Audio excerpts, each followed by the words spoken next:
Bismillahirrahmanirrahim. Elhamdülillahi Rabbil alemin.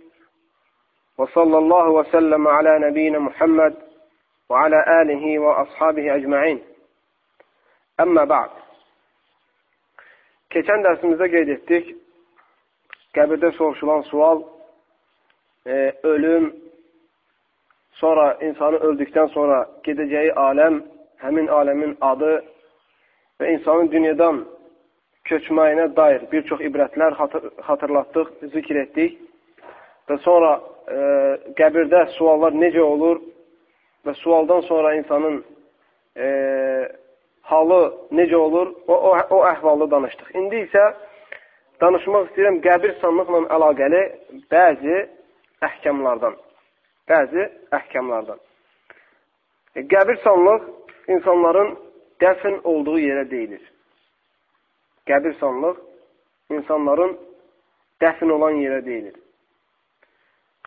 Hədislərdə bütün gəlir, məsələ, insanlar qəbirdə belə əzab çəkəcək və yaxud qəbirdə belə nemət içində olacaqlar və s. kimi şeylər. Bəzən görürsən ki, mülhidlər tərəfdən, Allaha və Rasuluna inanmayan tərəfdən və yaxud da cahillər tərəfindən, müsəlmanların cahilləri tərəfindən belə bir sual meydana gəlir ki, deyir, bəs kim dəfn olunmayıbsa, qəbrə dəfn olunmayıbsa, o əzab çəkəcəkmi və yaxud nemət içində olacaqmı?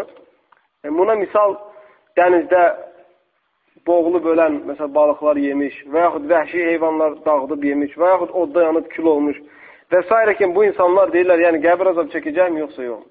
Əslində, qəbir söhbəti hədislərdə, ayətlərdə gələn qəbir ona görə deyilir ki, çünki insanların çoxu öldükdə adətən dəfn olunur. Yəni, insan öldükdən sonra aparıb atmırlar harasa.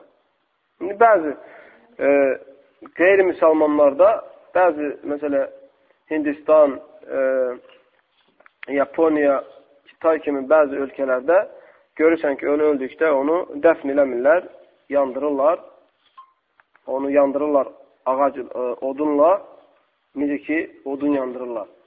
Yəni, subhanallah, İslamın böyük nemət olduğu bu da ortaya çıxır.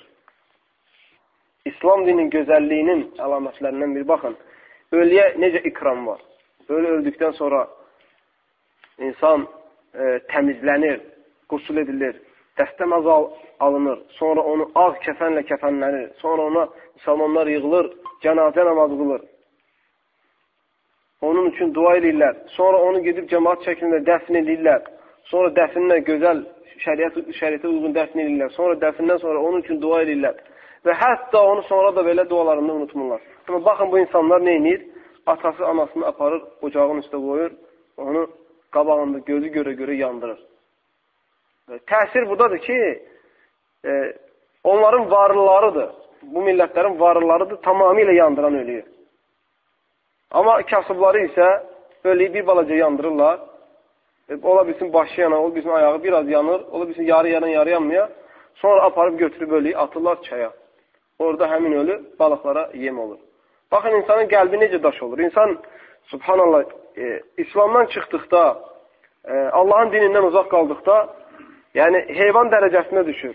Əksində heyvandan da daha çox zəlalətli olur. Necə ki, bəzi ayətlərdə bu gəlir, qeyd olunur.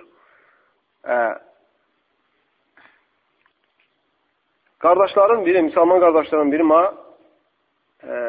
Mədinədə olarkən bir əhvalat danışdı. Bir Hindus dinində olan birinin İslam'a girməsini. Deyir, həmin olan gənc yaşlarında olur. Yəni, o dediyinə görə 35-30 yaşı arasında olur yaşı. Onun İslam'a gəlməyinin səbəbi olur. Və çox maraqlıdır. Ümumiyyətlə, bunu öyrənmək, insanlara İslam'a girmək səbəbləri nədir? İnsanın dəvətçilərə lazımdır. Dəvətdə istifadə etsin, öyrənsin və s. Bu oğlan danışır öz əhvalatı necə İslam'a girib deyir, bir gün anam vəfat elədi. Anamı deyir, çox istəyirdim, çox sevirdim. Hətta anamın ayrı bir an dura bilmirdim. Deyir, anam vəfat etdikdən sonra deyir, ürəyim gəlmədi. Nəfsim çəkmədi ki, anamı aparım, yandırım gözüm görə. Deyir, lakin qohum əqraba adətdə olduğu kimi məni məcbur elədilər ki, aparam anamı közüm üstə, ocağın üstə qoyam, yandıram. Deyir, apardıq anamı, onları da adətdir ki, özünün ən yaxın adamı o odu verməlidir. Subhanallah, ən yaxın adamı odu o verməlidir. Külü də o yığışdırmalıdır, yəni tutardıqdan sonra. Deyir, anama odu verdik, yandırdım. Deyir, anam yanmadı. Yəni, təmiz yanıb kül olmadı. Bir hissəsi yandı, bir hissəsi qaldı. Deyir, baxdım ki, heç kəsdə niyyət yoxdur ki, odun gətirsin, bir də qalayaq, yəni təmiz kül olana kimi. Deyir, məsləhət gördülər ki, yəni əziyyətə ehtiyac yoxdur, götürək çaya ataq ölünü. Deyir, anayın bədən hissəsi yanmışdı. Subhanallah. Deyir, apardıq, atdıq çaya. Deyir, bir neçə gündən sonra olduğum ölkədən, kəndimdən deyir daha doğrusu, bir neçə kilometr aralıya getdim. Deyir, dostlarımla çay kənarına çıxdım. Deyir, bu anda çayın sahilində gəzərkən bir cəsəd gördüm. Deyir, getdim, çevrəndə gördüm ki, deyir, anamdır. Anamdır, çılbaq suyun üzərində. Çevirdim, gördüm ki, deyir, anamdır. Deyir, o gündən sonra həmin din olmağı, deyir, qəlbimdə yerləşdirə bilmədim. Və tez müsəlmanların birini tapdım, İslam dinin özəlliklərini və fəzilətini ondan soruşdum. Və deyir, heç tərəddüd etmədim İslam dininə girməyə. Ona görə baxın, İslam dini böyük nemət həqiqətən. İnsan öz yaşayarkən öz həyatını necə düzənləməlidir? Quranla, kitabla düzənləyə bilir. Hətta öldükdən sonra onun necə olur? Onu da Quranla, sünnətlə bilinir sadəcə. Ona görə əsasən insanların bəziləri, bayaqki sualı təkrar gətirirəm, soruşurlar ki, bəs dəfn olunmayan qəbir azab çəkəcəkmi? Bəli. İnsanı quşlar da yesə, qurtlar da yesə, yandırılsa da, suda da boğulsa və s. kimi o insanlar bərzəx aləminə qovuşurlar. Yəni, bərzəx aləminə, ruhlar aləminə qovuşurlar. Və orada ya nemət içində olur, ya da əzab içində olur. Və bu baxımdan ona görə qəbir hədislərdə xüsusən qəbir söhbəti gəlir ki, qəbir sözü gəlir ki, çünki çox vəfat edən insanın çoxu qəbrə dəfn olunur. Ona görə çoxu elə olduğu üçün dildə də çoxluğa görə gəlir. Qaldı, insan vəfat etdikdən sonra İslam dinində o tez dəfn olunmalıdır. Ölüyü saxlamaq İslam dinində bəyənilmir. Bəzi qəlbi xəstə olan insanlar şübhə gətirir, deyir ki, bu Ərəb ölkələrinə və yaxud istəyir Məhəmməd Peyğəmbərin yaşadığı Məkkə Mədiniyə aiddir, deyir. Tez basırmaq. Deyir, ona görə ki, o ölkələr isti idi, öldükdən sonra tez ilənirdi, tez iyi verirdi, ona görə onlar tez basırırlardı. Soğuk olan ölkələrə deyir, bu aid deyil. Yəni, bir həftə, 10 gün saxla bilərsin. Lakin, Peyğəmbər s.ə.v-in dini Məkkə Mədiniyə mi aid idi, yoxsa bütün dünya üzünə mi? Bütün dünya üzünə aid idi. Bütün dünyadakı müsəlmanlara aid idi. Ona görə şəriətimiz, Peyğəmbər s.ə.v gətirdiyi şəriət şamil və kamildir. Heç bir naqislik yoxdur. Hər gələn hökm, yer üzündə yaşayan hər bir müsəlman qadın da kişiyə aid olur. Bu baxımdan öldükdə gecikdirmək kəsinliklə bəyənilmir. Kimisə gəlsin deyə ölünün, kimisə uzaqdadsa və s. kimi səbəblərə görə ölü gecikdirmək qeyri-mümkündür. Daha doğrusu ölü gecikdirmək haramdır. Ölünü, yəni vəfat etdikdən sonra dəfni gecikdirmək haramdır. Bu, Peyğəmbər s.ə.v-in əmri ilədir. Bunda da hikmət var. Ölünü də tez dəfn etməkdə hikmət var. Birinci hikmətlərindən biri odur ki, ölü nə qədər qalır, o qədər qohum əqrabasına əziyyət verir. Ölmüş insanın cəsədi nə qədər insan görür, o qədər üzülür, ağlayır, qəmlənir və haramlara da girməyə yol verir. Bu birinci səbəb. İkinci səbəb, ehtimallardandır ki, bəzi insanların görürsən, cavan ölür. Onun əhli rəyməşüyan salırlar. Yəni, ağlayıb, saçlarını dartıb, yolub tökürlər. Bu da ölmüş insana əziyyət verir. Peyğəmbər s.ə.v Səhih Müslimdə gələn hədis deyir ki, ölü əhlinin, ölünün qoyum qardaşının ağlaması ilə ölmüş insan əzab çəkir. Onlar ağlayırlar, ürəklərini rahatlatmaq istəyirlər. Bu tərəfdən də həmin vəfat etmiş insan onların ağlamağına görə əzab əziyyət çəkir. Ona görə hər bir müsəlman öz sağlığında, öz həyatında onu nəsihət etməlidir ki, o öldükdən sonra onun üzərində səs-küy salınmasın, saçlar yolunmasın, üzlər cırılmasın və döşlər, sinələr döyülməsin. Çünki bunu nəsihət etməsə, hətta müsəlman olsa belə, onların etdiklərinə görə o da əzab əziyyət çəkir. Bu, həmçinin hikmətlərindəndir, ölünün tez dəfn olunmasının səbəblərindəndir. Ölü öldükdən sonra ortada nə qədər qalırsa, o qədər ilənmə ehtimalı var. Heç kəs istəməz ki, ölüsündən pis iyi gəlsin. Ölüsünün pis iyini duysun, datsın. Ona görə ölü öldükdən sonra tez müddətdə onu dəfn etməyə çalışmaq lazımdır. Və həmçinin ölüyü dəfn etdikdən sonra, ölmüş insanı dəfn etdikdən sonra və yaxud bunu da qeyd edək ki, quba ilə, tabut ilə ölüyü bastırmaq İslam dinində yoxdur. İslam dinində tabutla bastırmaq yoxdur və qadağandır. Ölü kəfənlə bastırılmalıdır. Sadəcə əgər kəfənləmək mümkündürsə.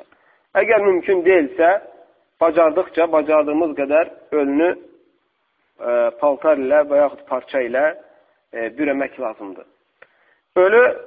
Ölmüş insan üzü qibləyə, sağ çiyini üstünə dəfn olunmalıdır. Üzü qibləyə, sağ çiyini üstünə. Və qəbir qazdıqda ölü iki cür dəfn olunur. Birinə ləhd deyilər, birinə də şıqq deyilər. Ləhd qəbir qazıldıqdan sonra ölünün, yəni qazıldıqdan sonra qəbrin qiblə tərəfindən bir balaca dibindən yenə qazılır ki, ölü həmin o qazılan tərəf, o tərəfinə çevrilsin sağ çiyinin üzərinə, sonra ölünün arxasından daşdır, kubikdir və yaxud başqa şeylər qoyursan, ölü elə dursun deyə. Sonra o qalan boş yeri torpaqla doldurursan. Və yaxud da qəbrin özünü qazdıqdan sonra bu içindən, qəbrin o içindən bir balaca yerini aşağı qazırsan. Ölünü ora qoyursan, sonra üstündən ağaclar, dəmirlər və yaxud başqa manelər qoyursan ki, daş torpaq birbaşa ölünün üstə tökülməsin. Və sonra o qalan boş yeri isə torpaqla doldurursan. Əgər bir müsəlman hökmü bilinməzsə, birbaşa qəbrə qoyulub, üstə daş torpaq tökülüb, elə dəfn olmazsa, onda əgər vaxt çox keçməyibsə, onda həmin qəbri təzdən qazıb, həmin müsəlmanı şəriət yoluna bastırmaq lazımdır. Çünki birbaşa cəsədin üstə daş tökmək, bu ədəbsizlikdir, İslam dininə də müxalifdir. Tabutda basmağa gəldikdə, bu qeyri-müsəlmanların, xüsusən də xristiyanların adətləridir. Onlar insan öldükdə tabutda dəfn eləyərlər və insanın paltar geyindirərlər, onun saçını darayarlar və s. kimi şeylər. İnsan tabutda bastırmaq caizdir insanı. Əgər yanıbsa, məsələ yanıbdır insan və tikələr qalıbdır, onu toplayırlar. Və yaxud da insan ilənibdir, qeyri-mümkündür çıxartmaq tabutdan. Məsələ ki, görürsən ki, xarici ölkələrdə insan ölür, onu xristiyanlar götürür, tabutun içinə qoyur, elə dəfn eləyir. Və sonra bir neçə ildən sonra da ölü sahibi gedir, tapır öz ölüsünü, sonra qəbri eşib öz ölkəsinə gətirmək istəyir. Və yaxud müsəlman kəsdirsə, istənilir ki, xristiyan qəbirstanlığına çıxartsın, müsəlman qəbirstanlığına dəfn olunsun. Və bu halda necədirsə ölü, o halda götürülüb gətirilib, necə dəfn olunur. Və həmçinin qəbrin üstə daş qoymaq və yaxud qəbrin üstünə bina tikmək və yaxud qəbrin dörd bir qırağını ətrafına daşlar düzmək, yəni o mənada ki, belə yəni hündürə tikmək, qəbrin üstünü belə deyək, bunlar da şəriətdə İslam dinində haramdır. Onlar da şəriətdə İslam dinində haramdır. Əksinə o qoyulan şeylər ölmüş insana əziyyət verir. Və bugünkü də insanlar çox hədlərini aşıblar, qəbrin özünü bina kimi tikirlər, üstə baş daş qoyurlar, həmin baş daşının üstə rəsimlər çəkirlər. Yəni, ölmüş insanın şəklini üstə çəkirlər. Və buna da artırırlar əlavə altına bir neçə kuplet, bir neçə bənd şeir də yazırlar. Təəssüf oradadır ki, subhanallah. Bəzi yerlərdə görürsən, ölmüş insan əlində araq stəkanı belə durur. Yəni, baş daşının üstündə onun içdiyi vaxtın şəkillidir belə, əlində araq və yaxud çaxır stəkanı belə şəkil çəkilir. O birisi nə bilim başqa formada, o birisi nə bilim başqa formada. Da bilmirlər ki, ölən insanın əhvalatı necədir. Və həmçinin qəbrin üstə bina tikməyi Peyğəmbər s.ə.v qadağan edir. Və Peyğəmbər s.ə.v-in vəfatında Əli radiyallahu anhuya etdiyi nəsiyyətlərindən biri də deyir, yer üzündə heç bir yüksəldilmiş qəbir qoymayın. Ta dümdüz edənə kimi. Yer üzündə gördüyün hər yüksəlmiş qabırı dümdüz eləyinir. Qəbrə sadəcə insan öldükdən sonra üstünə torpağı biraz yuxarı şəkildə toplamaq olar. Nəyə görə? Çünki qəbir olduğu bilinsin deyə. Və sonra qəbrin o torpaq dağılmasın deyə ətrafına daş düzmək olar. Və baş tərəfinə, baş hissəsinə isə bir daş qoymaq olar ki, bilinsin ki, bura qəbirdir. Çünki müsəlmanın diridə ehtiramı, hörməti olduğu kimi, müsəlmanın ölüsünün də hörməti, mərfəti var. Peyğəmbər s.ə.v deyir, kim bir müsəlmanın, yəni ölmüş bir müsəlmanın sümüyünü sındırarsa, həmin insanın dirikən sümüyünü sındırmış kimidir. Bunun baxımından Peyğəmbər s.ə.v qəbirlərin üzərində ayaqqabılı gəzməyə qadağan edir. Peyğəmbər s.ə.v. Ayaqqabını gəzmək olmaz müsəlmanların qəbir sandığında. Nəyə görə? Çünki sən həmin müsəlmanın üstündə gəzmiş kimi günah qazanırsan.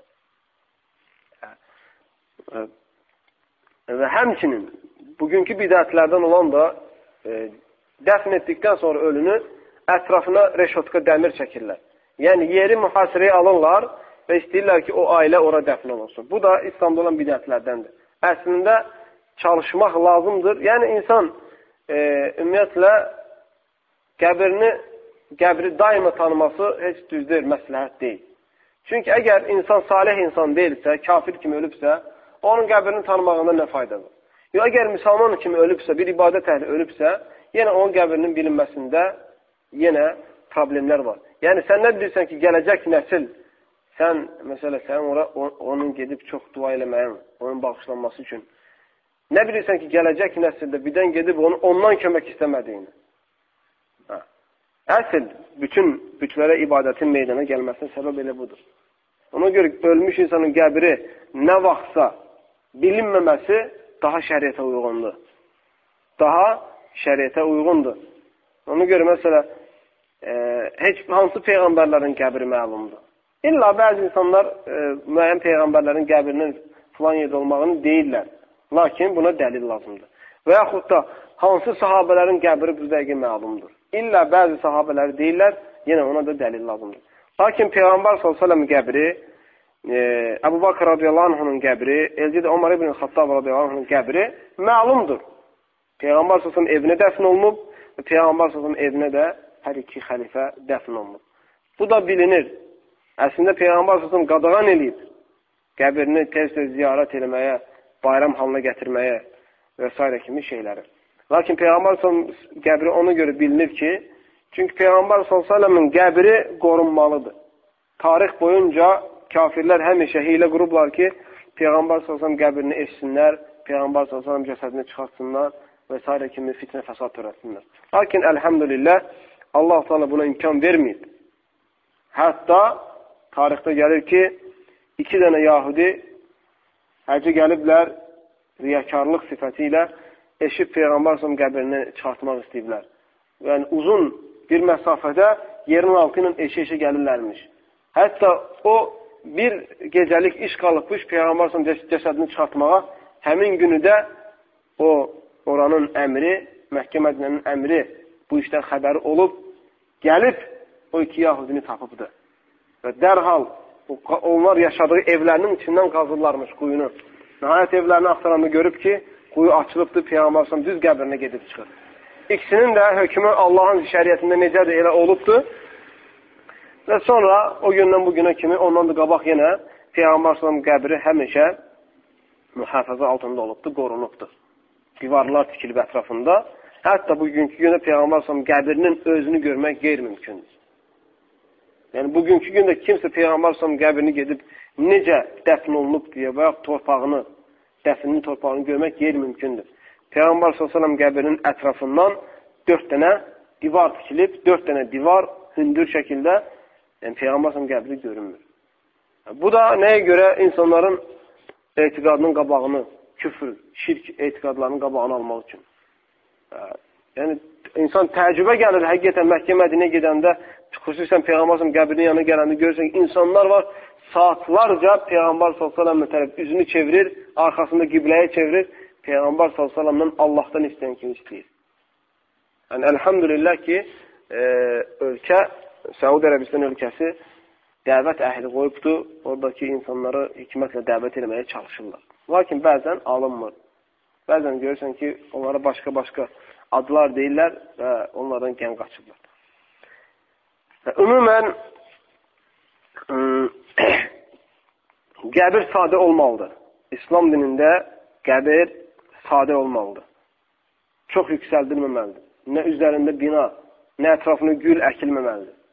Qəbir düzdür, qoruna bilər, müəyyən tərəfdən ki, ayaqlar altında qalmasın, su sel gəlib aparmasın və yaxud heyvanlar, qurtlar, quşlar gəlib yeməsin.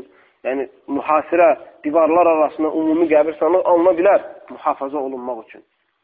Yəni, ölüləri qorumaq üçün. Daha doğrusu, ya sel, ya nəsə, it, qurt, heyvanlar eşmək, hansı ölkədə ki, heyvanların eşmək məşhurdur, o ölkələrdə mühafaza etmək olar. Və həmçinin İslam dinində qəbri ziyarət etmək məşrudur. Yəni, icazəlidir. İslamın əvvəllərində qəbri ziyarət etmək, qəbirləri gedib ziyarət etmək qadağan idi. Kəsinliklə qadağan idi. Lakin sonradan icazə verildi. Peyğəmbər s.ə.v deyir, Kuntu nəhəytukum an ziyarətul qubur, ələ fəzuruha, fə innəhə tüzəkkirukumul axirə. Hədis Buxari və Müslimdə gəlmişdir. Peyğəmbər s.ə.v deyir, sizə əvvəllər, öncələr qəbir ziyarətini qadağan etmişdim. Amma indi sizi qəbirləri ziyarət etməyinizə icazə verirəm. Ona görə ki, qəbir ziyarətini etmək insanı axirəti xatırladır. Əsl məqsəd qəbir ziyarətində insanın axirəti xatırlamasıdır. Həmçinin sahabələrdən soruşurlar ki, ən axmaq insan hansı insandır? Ən səfih insan hansı insandır? Deyir, qəbir sanlıqda gülən insanlar. Çünki əsl qəbir sanlıqda gülmək biraz əxlaqsızlığa yol açır. Yəni, pusat, subhanallah, insanlar qəbir sanlığı yola döndəriblər. Heybət qalmayıb qəbir sanlıqlarında. Baxçalara döndəriblər. Cəmaat bu da qəbir sanlıqlara istirahətə gedir. Kef çəkməyə gedirlər. Zina eləməyə gedirlər. Və s. kimi mundarçılığa. Əsl qəbir ziyarətində məqsəd oradan ibrət almaq, qəbirə gedən gününü torpağın altında əməllərinlə tək və təki qaldığın günü xatırlamaq üçün getməlisən. O gün ki, övladların da, sevgililərin də, həyatda olan, səni sevən hər kəsi tərk edəcəyi günü xatırlamaq üçün getməlisən. O gün insan öz əməli ilə baş-başa qalacaq. Hətta xatırlayacaq, dünyada kimlərlə gəzirdi, oturub dururdu. Onların ziyarət etmədiyində onu da dərk edəcək. Sözsüz ki, o gün peşmançılıq fayda verməyəcək. Əsərlərdə gəlmişdir həmçinin şeytanın insanı yayındırdığı şeylərdən biri, insanın qəbirləri ziyarəti tez-tez getməməsidir. Hətta bəzi sələflər deyir, insanlar qəbir sanlıqla keçdikdə şeytan onun boğazını yabalayar. Qoymaz ki, o tərəfə baxsın. Çünki qorxar ki, birdən ibrət alar, imanı artar. Həqiqətən müsəlmanların qəbir sanlığını, qəbirlərini ziyarət etməyə çalışmalıdır. Gedib orada ölülər üçün Allahdan bağışlanmaq diləməlidir. Oradakı qardaşların, orada yatan qardaşlar üçün, qəbirdə olan qardaşlar üçün Allahdan xeyir dua etmək lazımdır. Çünki onların bizim üzərimizdə olan haqlarından biri budur. Peyğəmbər s.ə.v hətta vəfatına yaxın Ayşə radiyallahu anh deyir, gedib Uhud əhlini, bəqiyyədə olan sahabələrin qəbrini gedib ziyarət eləyərdi. Onlara xitab eləyərdi, onlara xeyir dua eləyərdi. Və bu müsəlmanın müsəlman olan haqlarından biridir. Və həmçinin qadınların qadınlara gəldikdə, qadınların qəbirləri ziyarət etməsinə gəldikdə, alimlər arasında, elm əhlinin arasında ixtilaf var. O da hədis var. Peyğəmbər s.ə.v deyir, Allah lənət eləsin qəbirləri ziyarət edən qadınlara. Allah lənət eləsin qəbirləri ziyarət edən qadınlara. Həmin hədisdə 2 dənə ləfz gəlir. Biri zəiratil qubur gəlir, bir də zəvvaratil qubur. Zəiratil qubur ümumiyyətlə qəbri ziyarət edən hər hansı bir qadın, ömründə bir dəfə də ziyarət edən qadın da bura girir. Zəvvaratil qubur ləfzində isə çox ziyarət edən qadınlar gəlir, nəzərdə tutulur. Şeyx Albani rahiməhullah həmin hədisi səhih görür. Yəni, çox ziyarət edən, tez-tez gedib qəbirləri ziyarət edən qadınları Allah lənət eləsin deyə ləfsində olan hədisi daha səhih görür. Və bu baxımdan da elm əhlinin bəziləri icazə verir ki, qadınlar ara bir ibrət üçün qəbir sandığı ziyarət edə bilər. Ara bir ibrət üçün ziyarət edə bilər. Başqa şey qarad, başqa bir qayə, başqa bir məqsəd üçün yox. Gedib öyle ya Quran oxuzdursun, ya gedib orada nə bilim ağlasın, ya gedib orada nə bilim dillər töksün. Əgər bu olarsa, kəsinliklə o gedən qadın lənətlənmişdir. Amma ibrət üçün ara bir icazə verir bəzi elm əhli qadınları gedib ziyarət etməsinə. Sözsüz ki, bunu deyən alimlərin başqa bir hüccəti də var. O da, əgər məqsəd, yəni hədisdə zahir olduğu kimi məqsəd nədir? Ahirəti xatırlamaq. Bu həm kişiyə aiddir, faydası həm kişi faydalanır bundan, həm də qadın faydalanır. Bu baxımdan icazə verirlər ki, qadınlar ara bir gedib ibrət almaq üçün ziyarət etsələr, onun zərəri yoxdur. Elcə də sahabələrin adəti idi qəbir sanıqları ziyarət etmək, imanlarının artması üçün. Gedib orada oturub, oradakı əhvalı, oraya gedəcək gün xatırlaması üçün. Bunun görə elm əhlindən biri bir dəfə Mədinədə bir varların biri ev tikdirilmiş. Bunun da əlinin altında işçisi var imiş, köməkçisi var imiş, yəni evini tikdirdiyi biri. Bir gün işə gedərkən ona deyir ki, get filan yerdə qapı var, gətir evin qapısını askinin. Bu insan da gedir qapıyı, danışır, götürür, gətirir, asır. Kişi axşam gəlir evə, görür ki, əmr etdiyi şey yerinə yetirilmir. Həqiqətən o varlı insan aldanıbmış dünyaya. Ahirəti unudubmuş. Tamamilə yox, biraz ahirətdən qafil imiş. Gəlir, qapının asılmadığını gördükdə hisslənir. Onu çağırır, dalaşır, sözlər deyir, niyə asmadın? O deyir, vallahi, sən dedin ki, apar bunu mənim evim qapısını qayır, evim qapısını düzəlt. Deyir, vallahi ki, sən evin qapısını düzəltdin. Əldən tutur, qəbir sandığı aparır, bir boş qəbirin ağzına qoyur həmin qapını. Deyir, vallahi ki, sənin evin buradır. Sən bura dönəcəksən. O tikdiyin ev isə qalacaq orada. Sən bir müddət yaşayacaqsan, sonra ola bilsiz, sən sevməyən insanlar gedib həmin evin içində ömür sürsünlər, kef çəksinlər və sənin əsla evin buradadır. Bunu danışan adam deyir ki, həmin insan oturub düşünüb, hönkür-hönkür ağlayıb. Deyir, vallahi ki, sən çox doğru söz deyirsən. Həqiqi evimiz buradır. Həqiqi tikəsi evimiz buradır. Bu soyuq qəbirdir. Sən, ey müsəlman, həmin qəbri tikməyə çalışmalısan. O qəbrə gedən günü evin geniş olmasını istəməlisən. Evin geniş olması üçün çalışmalısan. Çünki həmin günü bəzi evlər çox dar olacaq.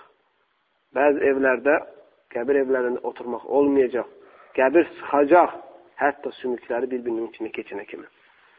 Allah Teala'dan istəyirəm ki, bizi, qəbirlərimizi cənnətdən bir baxça etsin. Amin. Allah Teala'dan diləyirəm ki, bizi bu dünyada müsəlman olaraq yaşatsın bu dünyadan müsəlman olaraq köçməyi nəsib etsin. Amin. Allah-u Teala bizə ixlas versin. Allah-u Teala'dan diləyirəm ki, bizi və ailəmizi riyakarlıqdan qorusun. Allah-u Teala bizi və ailəmizi fitnədən, fəsaddan, böhtandan, şərdən qorusun. Allah-u Teala bizi və ailəmizi insanların və cinlərin şərlərindən, böhtanlarından, həsədlərindən, paxıllıqlarından qorusun. Və sallallahu səlləm alə nəbiyyə Muhammed və alə alihi və sahbihi ecmaîn.